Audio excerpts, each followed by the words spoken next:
ناو خلک باجر دهو که سپاسیه که به پایان بو رنج و زحمت و تکوشین و خدمت بردوام 20 سال و 5 هی و چند روزت انجمن شاروانیا دهو که و خلکی که هل بجردرا و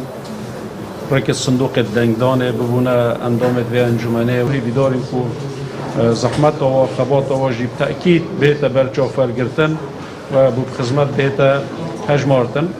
و تمام دم داشتی دخواست سرکفتن بو انجمن نویت که نوید که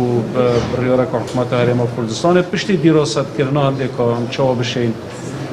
بشکل که لستر کاریگرتر و گل کم کردن روتینیاتا افجواتا نیک و پیک تیتن شکومکا ریوبرید گشتی و ریوبریت معنی که گلک جارا ایدی پیویسنا کتن او بریارت کل جوات بهندان تازه بو ریوبریت بچن چی که بو ریوبریت و خوب یه جوات دا بجدارن